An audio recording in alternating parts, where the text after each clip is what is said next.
Hey, what's up, guys?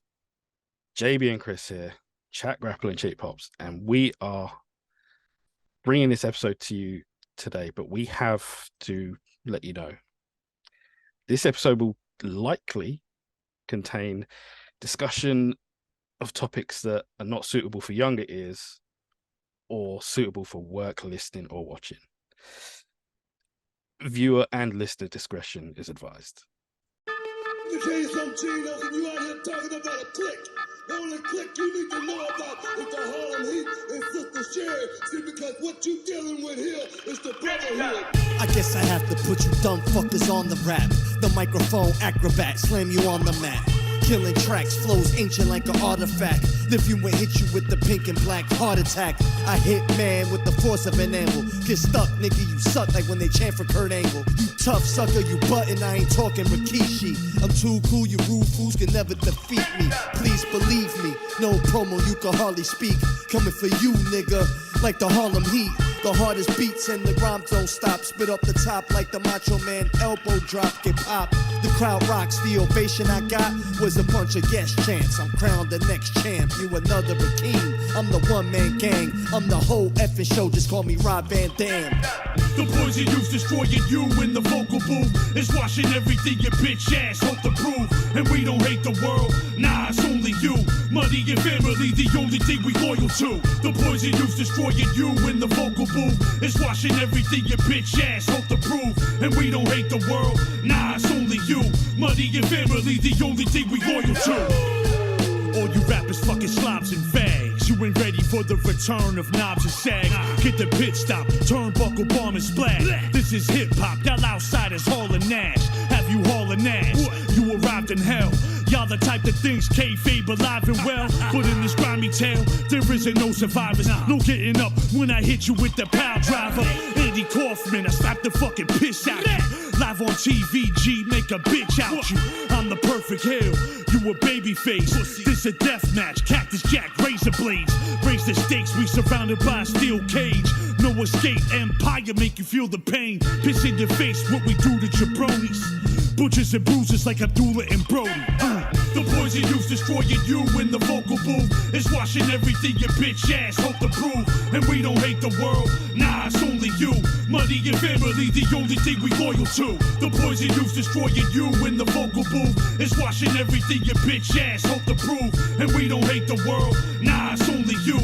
Money and family, the only thing we loyal to. It's non-stop from this point on in WCW. We take what we want. And after we take that Kruger and the Giant, we want the gold, sucker. Hulk Hogan, we coming for you, nigga. So, what's up, guys? JB and the best Chris in all of wrestling podcasts, Mr. Chris Dredd, and Chris has got some shit to talk about.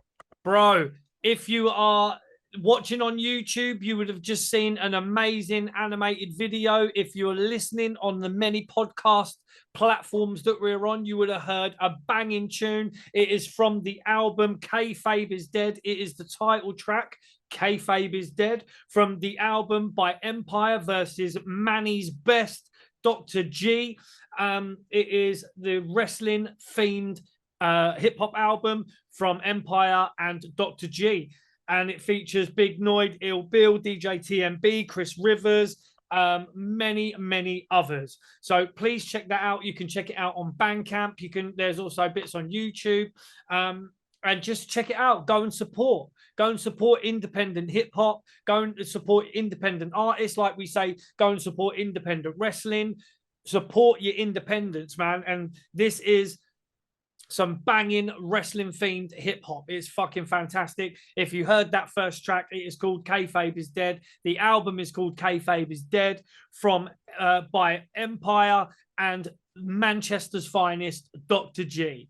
So please, guys, check that shit out. And we have got a banging episode coming up for you. It is full of thrills and spills and all sorts. It is a wild ride. So fucking strap yourself in, buckle up, and get ready for another episode of Chat Grapple and Cheap Pops podcast.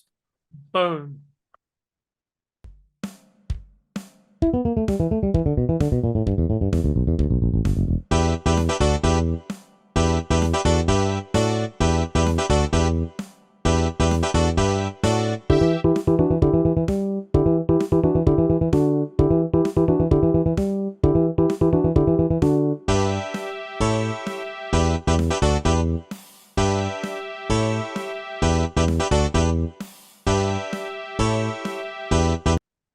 Welcome, everyone, to a very special episode of Chat Grapple and Cheap Pops podcast. I am Chris Dredd, here with my main man, JB. And today we have got a fantastic guest with us. She is former queen of the adult industry and former queen, actually still queen of the extreme wrestling industry, the fantastic Jasmin St Claire. Thanks for joining us. Thank you for having me. That's very sweet of you. It's all good. I mean, you know, we've watched you come into the wrestling business, and I mean, we've watched you in your other business also, but predominantly this is a wrestling podcast, so we'll be obviously talking mostly about that. We've watched you come through ECW. I mean, I'm a huge TNA fan. I remember you in TNA when it was first starting up as well. So we just wanted to get you on, speak to you about some bits and bobs you've done in the past and what you're kind of doing now. So how you been? What you've been up to today? You say you've been quite busy, right? Yeah, so I had my class this morning. It was an acting class. It's like the last portion of it, and I cannot stand the teacher. He's British, oddly enough, but it's not because he's British. He's just one of those, like, I don't even think he has any credits on his IMDb, but anyway. It's a great school, but it was him. So it's just like dealing with him was fucking gross. Right. So then I was taping my own podcast. I had Joey Ryan on as a guest. He's like super hot. That's like the fun thing about doing podcasts. When you get hot guests, you could like hit on them because it's like you have the screen, right? And they can't do anything. They're not gonna like say you're sexually harassing them, but it's perfect. Then let's see. Then I have another podcast. You'd be surprised nowadays so people would actually say you fucking sexually harassed them through a TV screen. Yeah. You'd be Let surprised. him fucking try it. Let him try it. Let him try it. I dare someone to say that. I've already been like Me Too'd a few times before, but let someone say it. I think I basically have like no filter. Then what else? Then I have to mail out a bunch of orders. I just started my like whole Shopify store, and I got like a bunch of orders for stuff. So I'm so happy. Yeah. I say it's a podcast. I double book myself, obviously. And then what else? Oh, I forgot. Yeah. It's something else. I think like someone's coming by to fix something. I don't know. I'll just figure it out. when we hear the doorbell go, we'll have to just let you go for the person to come and like. Oh no, they're gonna text. That's what they do. They know, don't knock, because I will pull my gun. Okay. And because even though it's a doorman building, I will pull a gun out on you if I'm not expecting someone. That's just the kind of thing I do. Wait, are we gonna get to see someone coming to fix the cable? Is that what's happening, or no? No, they're actually coming in to replace the fridge. Okay, fine. That's all right. But you're not going to see him do that.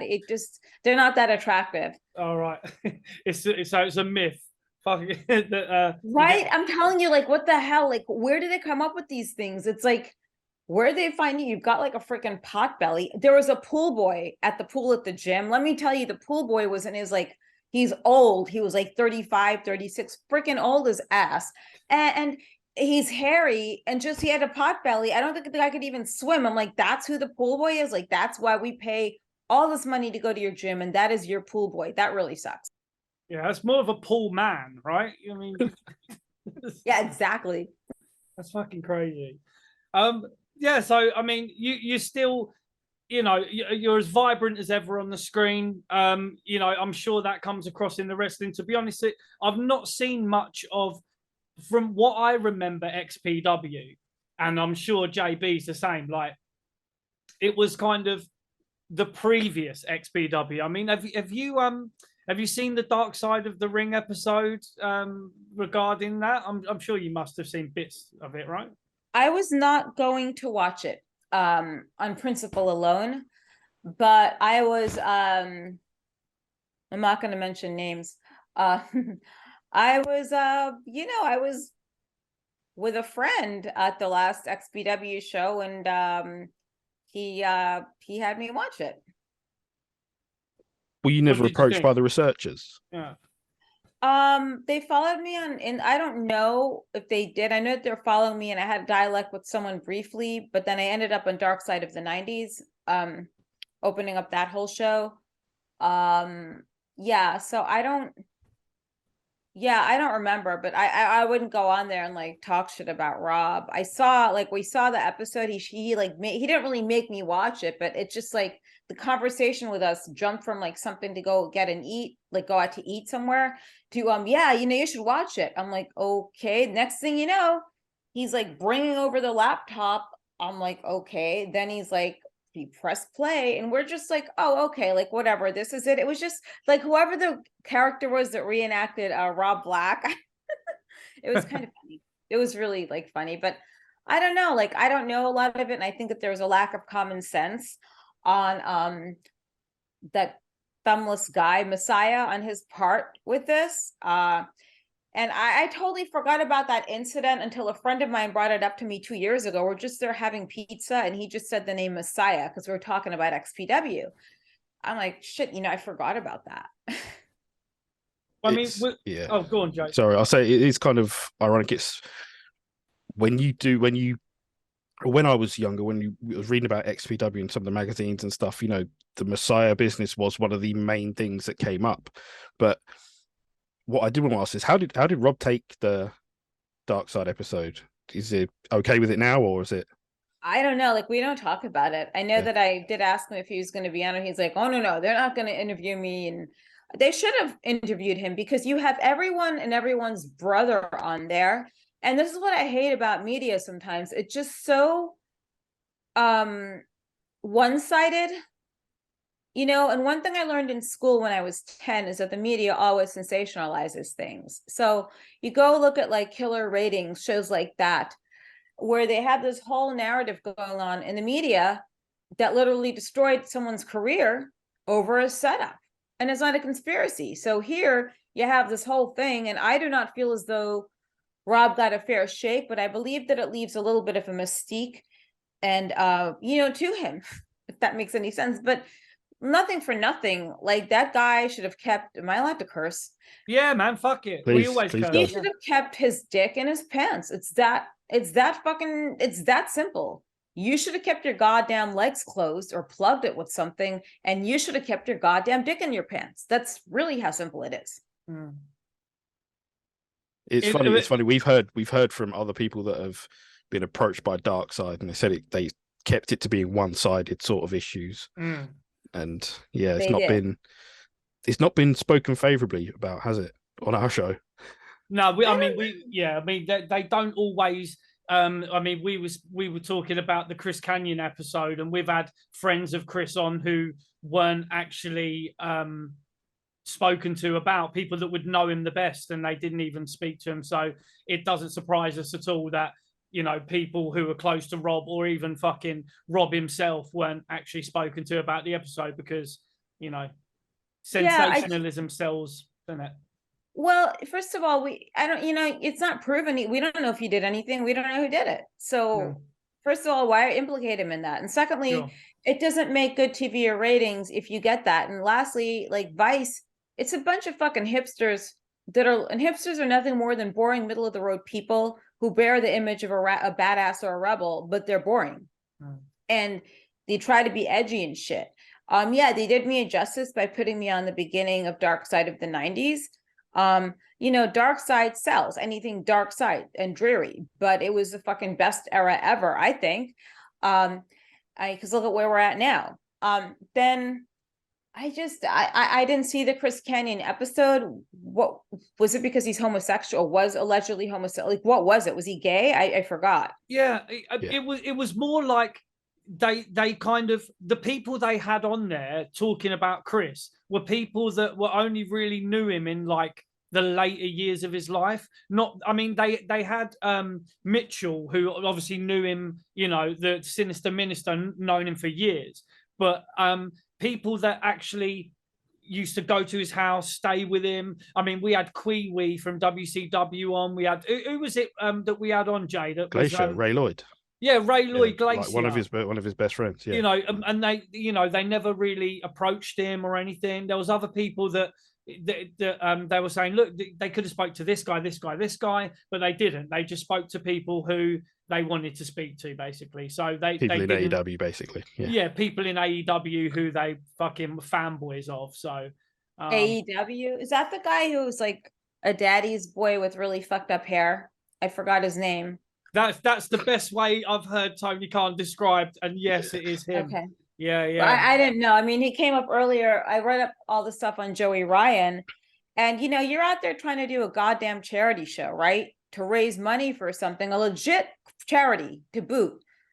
Then you have some assholes probably never worked a goddamn day in his life, and jacked off to every fucking wrestler using his dad's money probably. And he'd never hire me, by the way, so I don't give a fuck. This is why I could say what I want to. Mhm. And there he is, like, pulling his wrestlers off because he's involved, but no, it's for a good reason. So I guess because it's for charity and not for some low rent playboy getting the money, that's why they pull people off of it, possibly. So yeah, just given the optics of it. But yeah.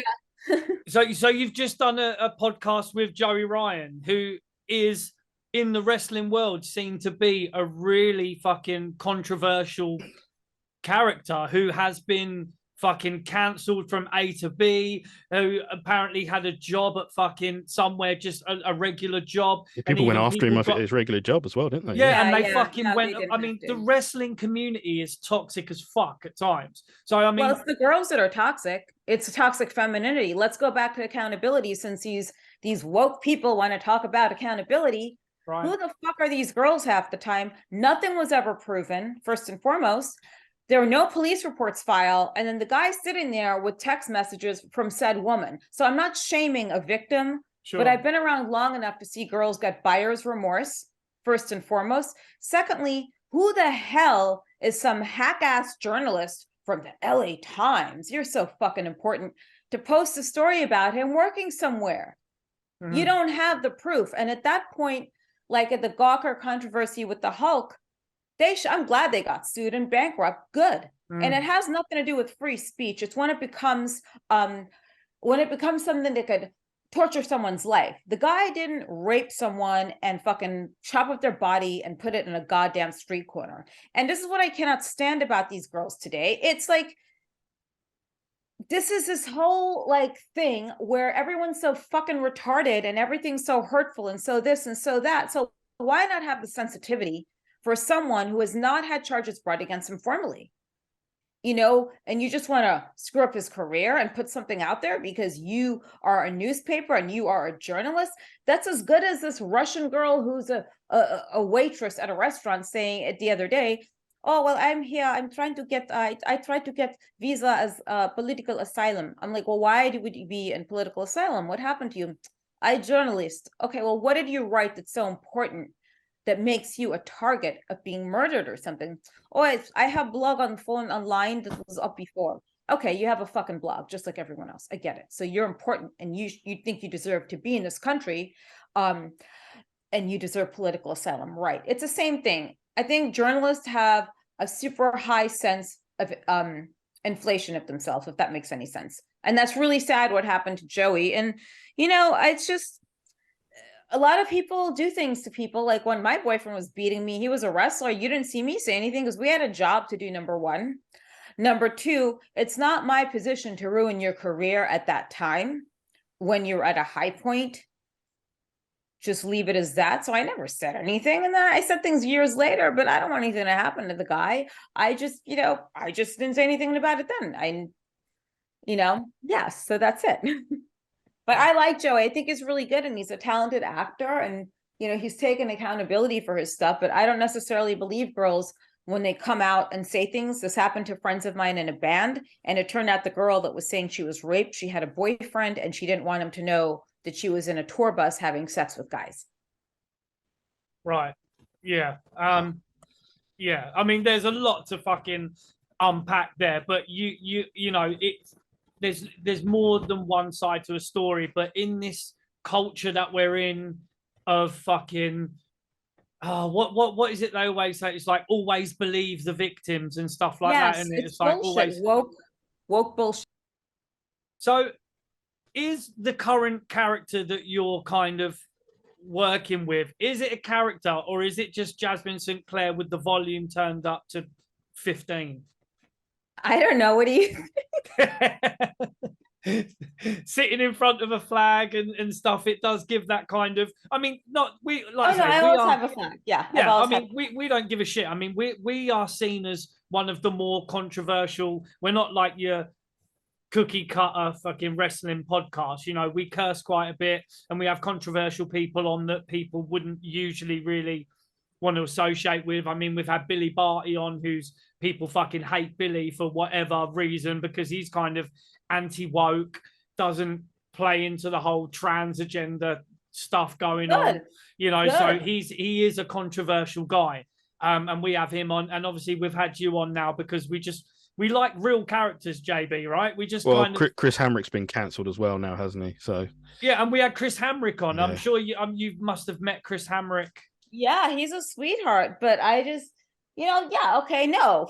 I'll be honest with you. I just seriously, okay, so that shooting in Colorado, where is the news piece where it says the guy used pronouns such as they, them, and he was gender fluid, and his uncle was a California state assemblyman? Where's that article?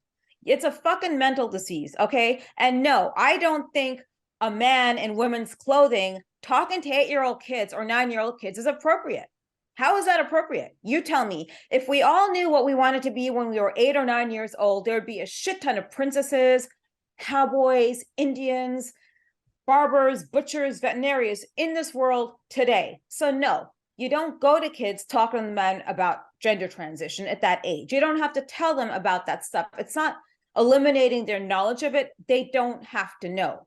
And I have a friend that is the president of Gays Against Groomers. He's gay. He speaks for the LGBT community. And I went with him to a school board meeting like a couple of weeks ago to have a protest and talk about this.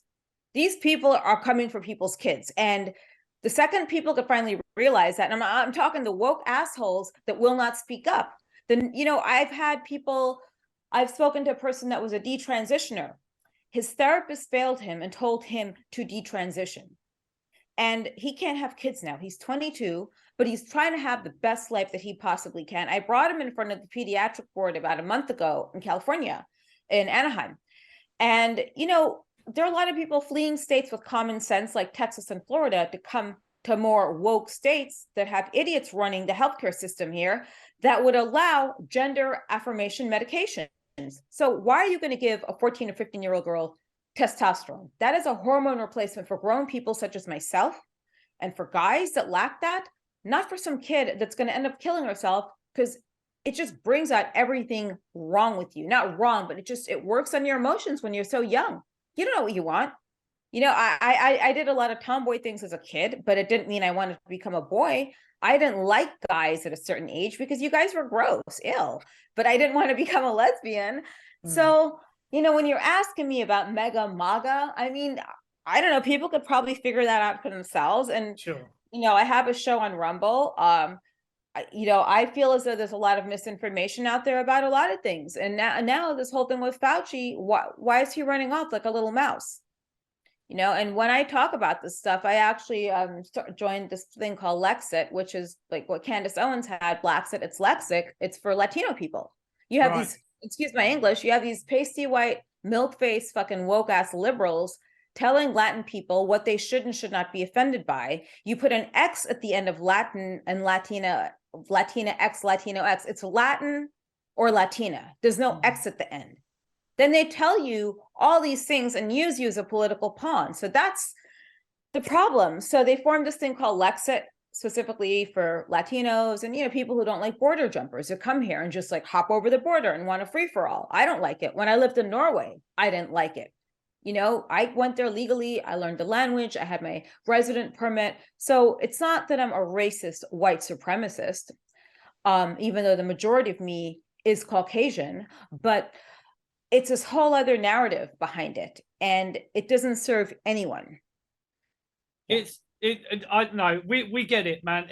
But politics, we have a lot of Americans on the show, and politics is so fucking divisive. It is, you're either fully in with the woke agenda and everything that goes with that, and you're fully on that side, or you're a fucking bigot who, fucking hates everybody, who's a racist, who's a fucking anti-vaxxer, and all this. So you're either one or the other, and it is really divisive. It is similar to that in the UK, but not as divisive, I think, than it is in America. It is, I think, your polarities are more noticeable than they are. There's a bit more of a grey area in the UK where, you know, there is a bit of a middle, but it's yeah, you're right in the thick of it in the US. So Oh, I love it. I see everyone in an acting class that have, oh, well, they don't want abortion. No, dumbass. They do want to offer abortion, but they don't want you cracking a kid's freaking head at 9 months or killing a kid at 4 months. It's not saying no contraceptives. And people aren't reading everything. They're just reading headlines. They're not reading and educating themselves. I worked at the polls for the past midterm elections, and I was fired on day 2 because I was asking someone for their ID because I forgot. And in California, you're not supposed to have ID to vote. You don't have to. Like, I took video recordings of the whole course, and I sent it to Jesse Waters on Fox. So it could happen on any side. You know, any election that's tampered with, when you have homeless people coming into a voting place, and when you have people casting a mail-in ballot there or saying they have it and not turning it over, but still letting them vote with a regular ballot, that should be a concern to anyone in any party.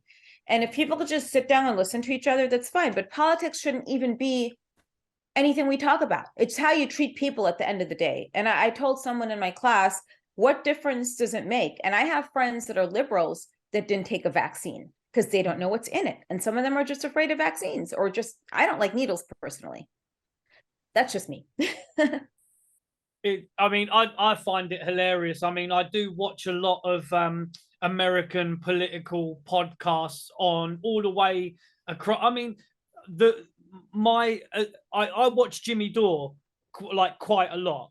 And Jimmy Dore is a weird one, I think, for Americans to kind of get their head around, because he is kind of like a socialist, really, in a way. He wants like Medicare for all, you know, free healthcare and all that kind of stuff. But he also hates the fucking Democrats with a passion, and he doesn't Trump bash all the time because he can look at stuff. I mean, even from my point of view, anyway. I mean, the whole Orange Man bad, Trump, everything he's done was bad, was bullshit.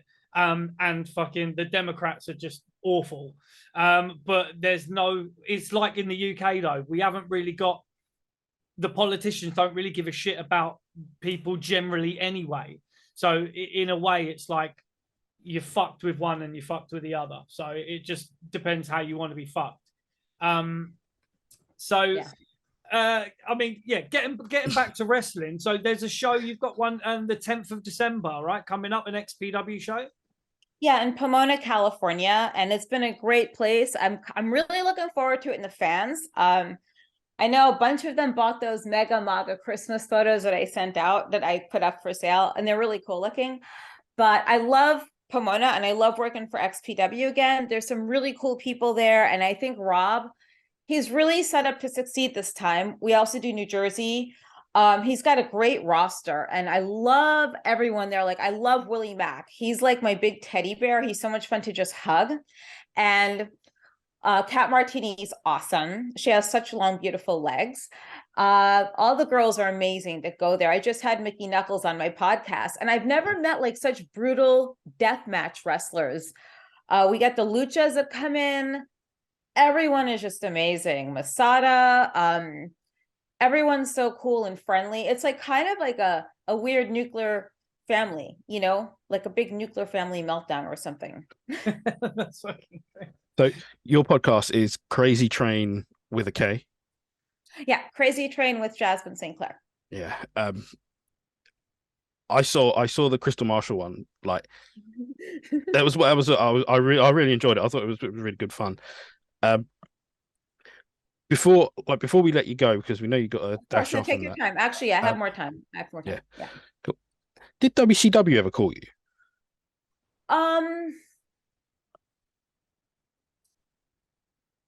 No, but I was there a couple of times. I went to pay-per-view, and I thought it was interesting because they're so, like, it's weird because you had girls there that were escorts, like escorting at the same time and doing like porn and stripping. maybe they kept it under wraps more. And, you know, it's okay though, because I like the product. I thought they've had a really good product when they put it out. I had friends that worked there that were amazing, but they never did call me to work there. No. So the chicks that were working being escorts, were they like the Nitro girls then? Are you ready to dish them? Like, were they workers or were they like Nitro girls? A couple of them were in the ring girls, like actually working. And then you had some that were like just stripping that were still in the ring girls, and like one of the Nitro girls or something. I forget her name because they're like all this like one big glitch after a while. Sure. But you know, it's like whatever, it is what it is. And you know, it was a very lily white program. I think they had to be, didn't they? Yeah, I like Vince Russo. I think he was really great and creative. I thought Terry Taylor was a very nice person. I met him as well. It's funny because like Eric Bischoff, I guess he's friends with Jason Hervey from the Wonder Years, and Jason Hervey married a porn star who was a friend of mine back in the day. And I guess she was super close to Bischoff's wife. So call me whatever you want, but it's kind of like a weird hypocrisy somehow. I don't know. Yeah, but again, it's one of them things. It's cool if my mates do it, you know. If it's your friends, then it's all good, right? That's fucking all the time. It's crazy. So, but I liked working in London though. I know that I wrestled there before for Alex Shane's company. There's this really hot wrestler that comes to work for us from England, Big Joe. He's really hot. He's like the only guy that could wear a man bun and get away with it. And then also, who else? Then I worked in Cork before on some wrestling show, but I love England. It's one of my favorite places that I've lived, and I always go back there. I wish your prime minister, the most recent one that resigned, had stayed. I think there would have been some great things going on. But it's, you know, it's definitely one of those places I like. I like the outskirts, especially because of the heavy metal festivals like Bloodstock. That's like one of the best metal festivals ever. Yeah, I mean, so you I swear you did. Were you hosting on like a metal podcast or like a show or something? Did you do some hosting or something, or DJing? I did a few things. Yeah. I had my own metal radio show here. Yeah. I've been a host and a co-host on several of those. I worked on Inferno TV in Norway. I worked on Stay Heavy TV in Brazil, the Metal Scene TV show in LA. So I've done a lot of stuff with metal. It's a great thing. It's such a loyal fan base, and it's so many of them that are like wrestling. It's like almost the same demographic. Yeah. Yeah, I mean, I loved it. It was one of my favorite things. And like most people know, I dated Lemmy. Like that's one of the first people I dated when I moved out here, but we were friends for such a long time after that, you know?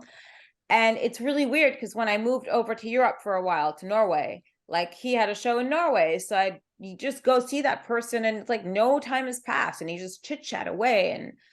But I really like the metal community a lot, as much as I do the wrestling community. I mean, Lemmy's a fucking absolute legend, man. I mean, he is very much loved in the UK and all over the world, really. But yeah, I mean, fucking Lemmy is absolute superstar. And I think you dated someone from Dima Borgir as well, right? I was engaged to him, yeah. Yeah. Okay. I was engaged to a guy in a satanic black metal band, which is cool. No, that was great. There's no problem with him. He was one of the nicest people. I think he's one of the most talented. Lemmy's super talented because it takes a certain talent, a certain person to just pop up on a stage like minutes after you see them downstairs down in Jack and Coke and just go up and do their thing. And he didn't even have like a sound guy doing anything. When I was with Mustis, the guy from Dima Borgir, he is really an amazingly talented person. So he was classically trained by an Argentinian person to play piano. And, you know, it was just really, it was something different for me. He was very nice. The guys are all super cool in the band. And like I remained friendly with most of them, with them. But, you know, it's just, that is what it is. And nothing was really his fault. You know, at the end of the day, some people's like family, they just, you know, they have their own narratives with people. So, yeah.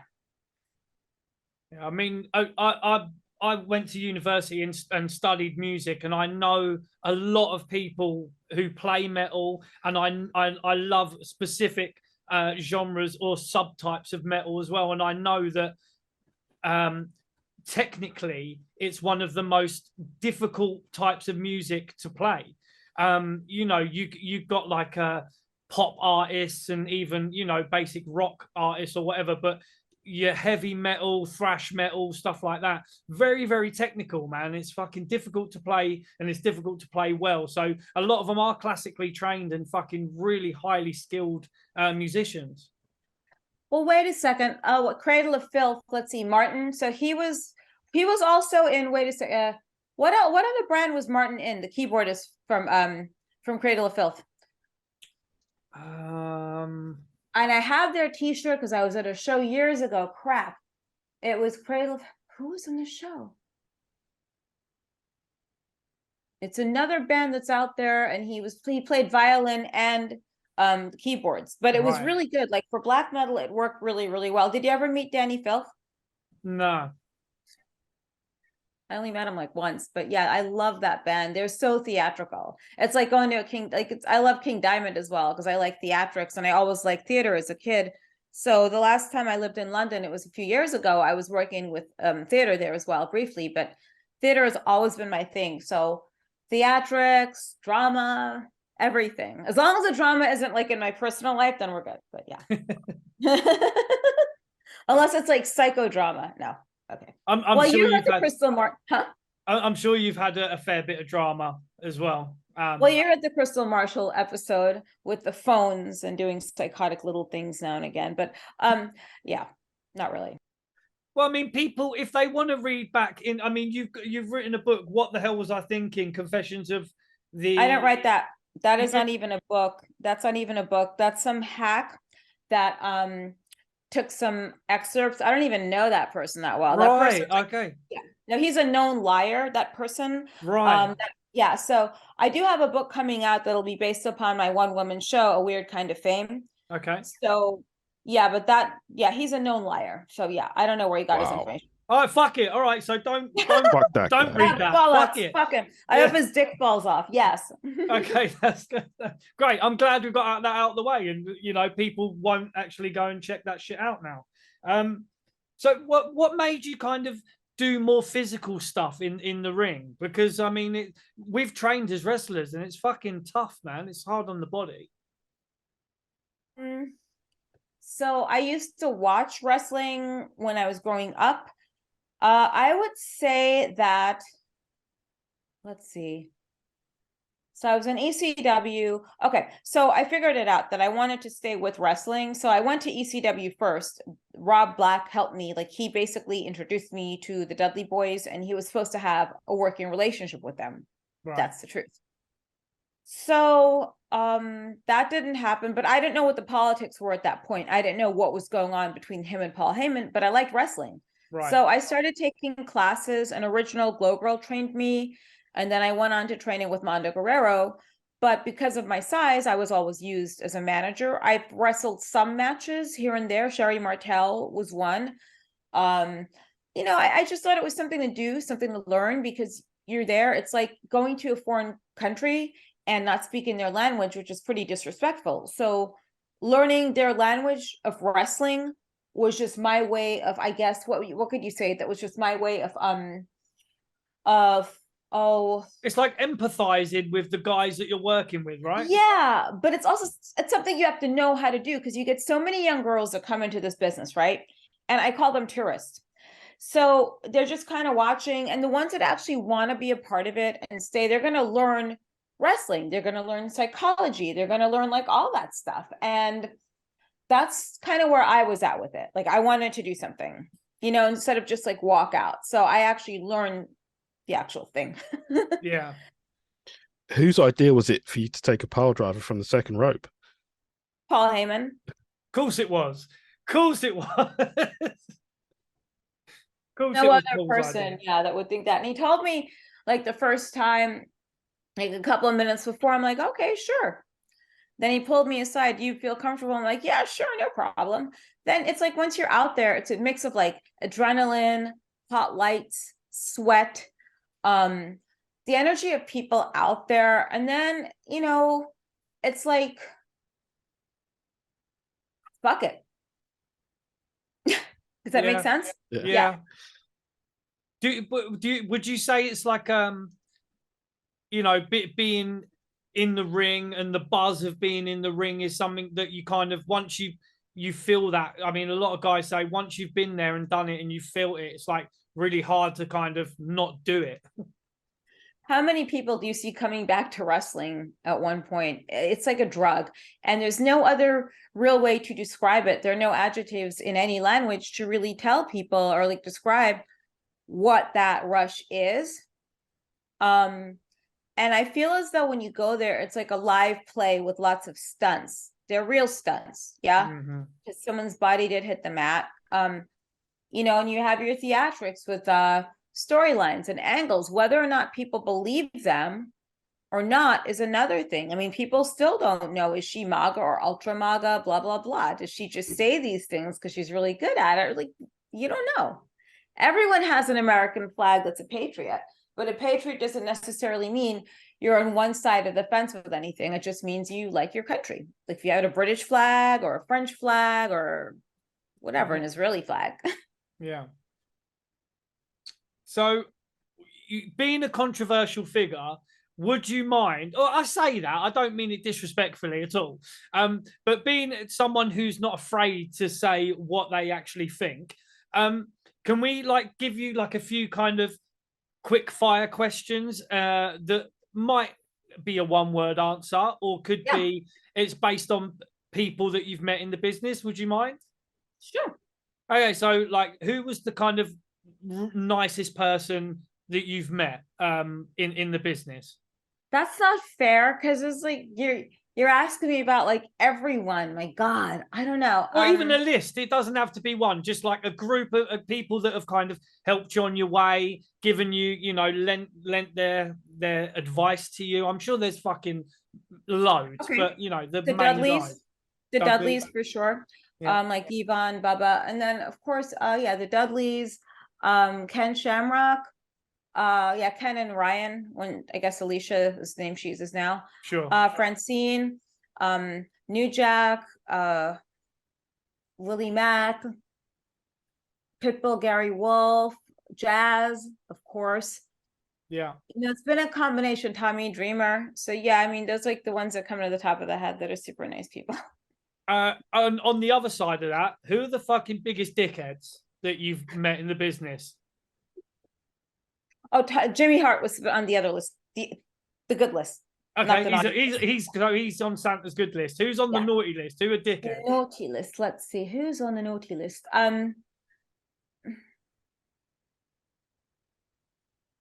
I don't know. Come on, someone must have pissed you off. Not yet, but the week's still young. I mean, hey, the show's next week. There's always time for that. There'll always be that one person. You know, I don't know. I don't really know. Was there? I mean, you know, we speak to quite a few people, and there are people notorious in the business that are kind of some people say, "Oh, this guy's a dick," or "This guy's a dick," but you know, it's not always universal. You know, some people can be nice and cool. You know, I don't know. Like, I really don't. You know, I don't know. I mean, I have no clue, because like I don't really like, I think if someone's really not that nice, I kind of like stray away right away. Like, I know we met Brian Cage. He came into work for us. He said hi, but he was like so like up in his own ass. But I don't think he's a bad person or a dick. He was just like the way he carries himself, I guess. Did you say Brian Cage? Yeah, I don't think he's a dick though. I just said it's the way he carries. No. Sure. No, but yeah. He's actually one of the guys that was on the Dark Side of the Ring episode talking about Chris Kanyon. Oh, I had no clue. See, I didn't see that episode. I saw the other one with Rob, but yeah, I don't know. So I mean, I don't even know what he said about him, but I just know that when he was there, it's this certain like arrogance. And we said hi to him when he came there, and he wouldn't really like say much of anything. Just like, okay, it's like, all right, you know, fine, that's sure. Cool. Yeah, in yeah. your head. Yeah. And you know, you can't say like the luchas are rude, because some of them don't speak English that well, but they're funny. They're just very funny people. That's cool, man. I mean, can you see? I mean, I know you're saying that like Rob's sort of, I say doing things slightly differently now. Would you say? I mean, he's kind of not a reformed character because I mean, obviously, you know, he's probably still Rob is Rob, you know. But I mean, would you say that he's more focused now on trying to make it a bit more successful and doing things in a slightly different way, or? Yes, 100%. 100%. Yeah, it's different. Plus, it's a lot of like, there's some people, the scenery has changed and the situation hasn't. But with him, the scenery's changed and the situation has. Right. Okay.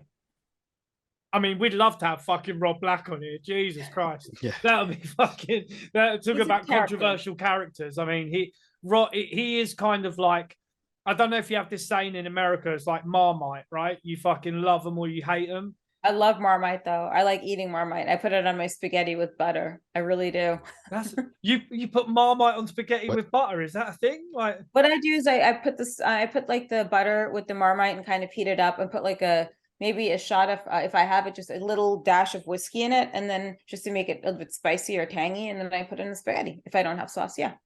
Oh, that's you heard it here first, folks. Like recipes with Jasmin St Claire. That's got to be a book, right? Yeah, man. It's good. It's good. Crystal should write a recipe book. No, that's just like the late night recipe, and it's a good recipe. And you know, at last, I like Marmite. Like I like British foods, and I love Marmite. I think it's great. I like angel cake too. Angel cake and chocolate cakes. Yeah, dude. So, I mean, can you see yourself coming over to the UK at any point, doing any kind of conventions or any shit like that? Have you had any? If the opportunity is there 100%, I would totally do it. Yeah. I mean, yeah, of course I would love to. And I'll go see Paddington Bear and all of that. Yes. I'll go see the Wombles and play with the Wombles, Uncle Bulgaria. So, I mean, Nice. I grew up watching those shows. I grew up watching Top of the Pops, and I have like all those little 45s of Shaking Stevens, Madness, Samantha Fox. Like I still have those. Wow. Samantha Fox, you remember that tune, JB, innit? Oh my god! Look at his face. Of course, he remembers. She was a page 3 girl. She was. Yeah. People find it weird in America that the UK had a newspaper every day. On page 3, you had a girl with her tits out, like in the newspaper. Like, I wanted to be one of them. It was a thing. Yeah. In the 90s, again, though, as you know, I mean, it was even back in the 60s and 70s. 70s, 80s, yeah. But the big time was the 90s. You had like a lot of people that went on to be really big stars actually started their careers kind of page 3. So yeah, people still find that weird. I'm doing that. I'm gonna get on page 3. Watch. Watch. So did you work? You said you worked for Alex Shane. Was that FWA? Do you remember? Yeah. Because we watched a lot of FWA. It was kind of our local promotion. So what kind of stuff did you do there? I work with Tony Martin with Little Guido from ECW. Oh, shit. And I go together. And then there was some idiot from a talk show, some fucking like reality show girl who was coming there to like want to wrestle or so. She was so fucking like, she was so up her own ass about everything, and she was annoying. But she didn't get in the ring with us. I forgot her name, but just what was it off like Big Brother? Was it? I have no clue. Like at one point, I told whoever it was, I said, if she does not get out of the way, I'm gonna like rip that hat off her head and stuff it down her throat. Nice. So yeah, keep her away from me. That's a shoot, kid. That's a shoot. Yeah. We need to find out who that was. Mate, I'm gonna find out. We'll talk to Billy Barty, mate. We'll talk to our contacts over here and find out who, because he was like a reality TV star. So he would probably know who it was, man. We'll speak to Billy and see if he knows. So is there anything you want to talk about? Like, I mean, you know, we've just been chatting a load of shooting questions. So. No, I mean, because like I already fired my therapist, but no, I mean, yeah, I mean, everything's great. So yeah, the podcast comes out like every Wednesday. I just had Mickey Knuckles on, and it's like really crazy when you see these female deathmatch wrestlers. And I mean, she's amazing. And it was really funny because she was wrestling on the show, right? And she has like her ass all sticking out with the fishnets and like blood and like this tight bodysuit on. Some guy was like, he gave her a drink from the side of the ring. She just drinks it and gives it back. And he's like asking her out to dinner after the show. It's like she's in the middle of like doing whatever. You're going to ask her out on a date. So I told her, I said, you should just sell him your fucking clothes, like ring worn clothes. And I guarantee you, like red means green in my eyes. Singapore cane that has blood on it. The last cane I used at the last XPW show in LA, Schlack like fucked it up. So we couldn't do anything with it. I think someone took like a part of the cane, but this last one in New Jersey was bloodied up pretty bad. So, people get concerned about like, oh, you're in this ring with the blood and blah, blah, blah. I have yet to catch a case of fucking COVID from that. Not that I'm asking for it. Sure. But yeah, I mean, it's been interesting and I'm really grateful to be a part of it. I'm grateful to work with Rob, and I think I think he's going in the right direction. He has a great set of people behind him with everything. So with that said, yeah, I'll be at the next show on the 10th. I have my Shopify store, the link's on Twitter. And yeah, I mean, just stay tuned on my social media because I do post things on there. Lately, I've been getting a lot of like free stuff from companies to post things with. So just a quick note, everything that I do post, I'm not getting paid to do it yet, but even if I wouldn't post something if I didn't think it worked, because everyone's always coming to me for like skin stuff. So yeah, everything's real so far. So that Twitter, that's a whole thing now as well, man. Like it's that's becoming a whole topic of conversation with Elon Musk and Trump back on there too. Good. There's a lot of stuff going on, man, at the moment. Like it's free speech. This is hypocrisy of one side. Free speech. You want free speech to go post sex videos and ruin people's careers, right? You want free speech then, right? But you don't want free speech when that laptop article was up there and you want it taken down. So that's not free speech. So you want Gawker to have this and these people to have that, but yet you don't want someone to have a Twitter account who is a president, but yet you want to go ahead and let like pedophiles on there, and you want to let someone, it was some actor saying that he wants to torture Trump's son, a young kid too. What is it, Barron Trump a while ago? I don't know if it was Kevin, I forgot who it was. right. So, but that's okay. And it's okay for Wendy Williams to like make fun of a friend of mine that was murdered that was dating like Drew Carey. She was engaged to him. So I guess, yeah, I think it's great. Let's let everyone on Twitter and let's go ahead and leak the stuff out there about the laptop. Why not? Because that's very illegal if you do something like that. And I remember seeing the tweet being taken down by the New York Post, but if that is something that swayed the elections, that's illegal and should be a concern for any American or anyone that votes. And that's the truth. And I think we're still taking too long to count ballots like here and there. In Europe, they don't have these problems. It's just one day you go and you vote and then it's counted. Florida didn't have this problem, but other places did. So, that's all I'm saying. So, so I also have a show, let's see. So I have the Crazy Train, and then I have another show on Rumble that I put out as well. Awesome. Yeah. Awesome. Yeah. So, yeah, thank you so much for coming on. We really appreciate your time. Thank you. And make sure you catch us on Fight TV, FITE. And, support local indie wrestling, especially these death matches, because these guys really put their bodies on the line, and girls that do that. So just, it's nice when people subscribe to them, to these shows. I mean, we've got Fight, and we will check out it's a little difficult with an 8-hour time difference, but we try our best. We try and either stay up or wake up and try and catch what we can. But yeah, Fight TV is the next next XPW show, and we really appreciate your time, Jasmin. We can't thank you enough. Thank you very much, and I appreciate it too. And let me know when it's up. Awesome, we will do. Definitely will do. Thank you so much. Okay. Take care. Have a good one. Bye. Well, there you have it. Yeah. There you have it. Wow. That was real. That was real. It's still real to me, damn it. And that was, I mean, can't get much realer than that. And to be honest, did we expect anything less from the fantastic Jasmin St Claire? Absolutely.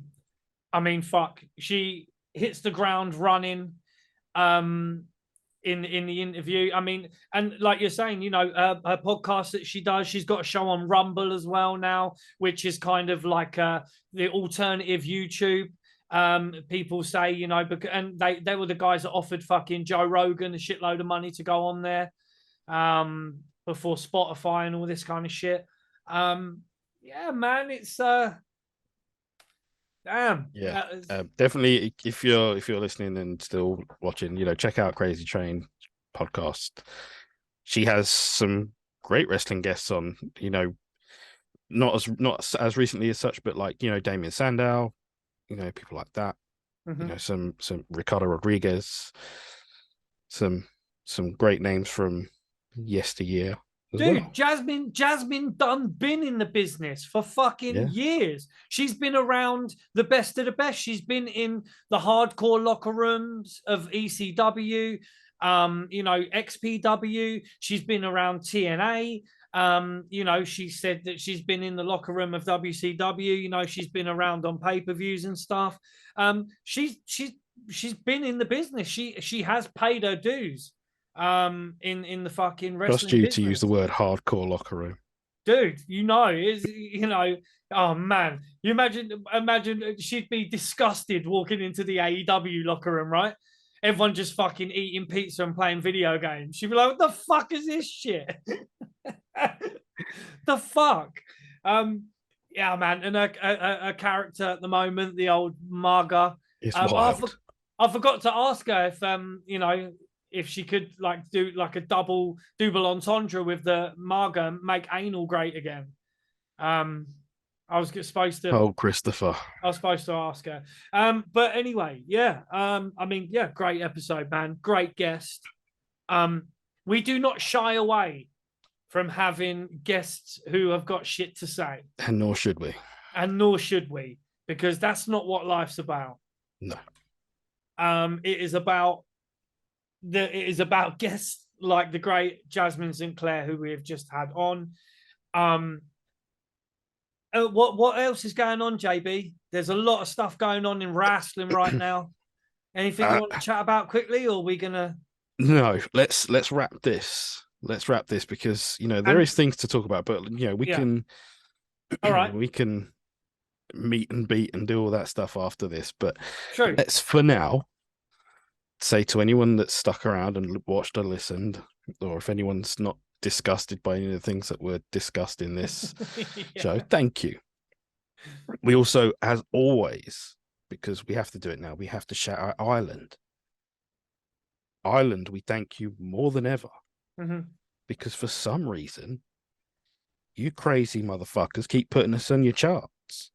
They love us in Ireland, mate. It's because they know we love the crack, bro. We are full of it. We love in the crack. And as other American guests have said, we're not talking about the white stuff you put in pipes. We're talking about the crack. Yeah. You know what I mean? We love it. No, we love you, Ireland. Oh, Thank you so much for putting us up there in the wrestling podcast charts. The rest of you countries could learn from Ireland. You really fucking could. A, man. Yeah. Pull your fingers out. You know what I mean? But yes, no, we thank you. You know what to do. Hit the subscribe button. If you like this one, sweet Jesus, we got some good shit. There's lots to do. There's liking, there's subscribing, there's following on all the social medias, Facebook, Instagram, Twitter. That's all we've got, right? Yeah, I mean, Yeah. we're not doing TikTok. Fuck nah, that. we ain't on TikTok, not yet. We ain't on TikTok yet, but we I mention it and then he gives me the boo boo face, and I just go, oh, okay, fuck it, we won't do it. I beg you, don't cry. I beg you both cry.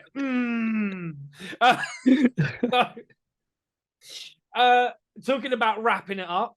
Again, we've got to give a shout out to Empire versus Dr. G, the US's finest, alongside Manchester, UK's finest hip hop collaboration with the album Kayfabe is Dead.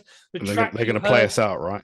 Yeah, it's going to play us out. It played us in. The track was the title track of the album, which is called Kayfabe is Dead. The album features Big Noid, Ill Bill, fucking Chris Rivers, fucking loads of people on there. DJ TMB as well. Big up yourself, man. So check that shit out. It's available on Bandcamp. You can purchase the album on there. But yeah, shout out to my homie Dr. G in the UK, man. He's finest. And shout out to Empire as well, man, doing their thing with the old wrestling themed album. It's fucking great, man. Check it out. Big up yourselves. Big up yourselves. So yeah, and that's a wrap right there. Yeah, let's So let's say goodbye for now, and we will see you very soon with something else because that's what we do. So from me, JB, and I say it every time, but it's because it's true. The best Chris in all of wrestling podcasts, Mr. Chris Dredd, with a one finger salute for everyone. you done know. Guys, take care. We will see you soon. Peace. Let me tell you something, Chinos, and you out here talking about a clique. The only clique you need to know about is the Harlem Heat and Sister Sherry. See, because what you dealing with here is the brotherhood. I guess I have to put you dumb fuckers on the rap. The microphone acrobat, slam you on the mat. Killing tracks, flows ancient like an artifact. Lift you and hit you with the pink and black heart attack. I hit man with the force of an anvil. Get stuck, nigga, you suck like when they chant for Kurt Angle. You tough sucker, you button, I ain't talking Rikishi. I'm too cool, you rude fools can never defeat me. Please believe me, no promo, you can hardly speak. Coming for you, nigga, like the Harlem Heat.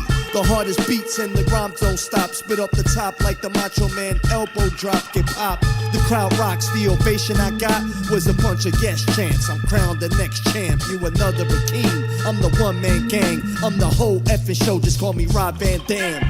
The poison you's destroying you in the vocal booth. Is washing everything your bitch ass hope to prove. And we don't hate the world, nah, it's only you.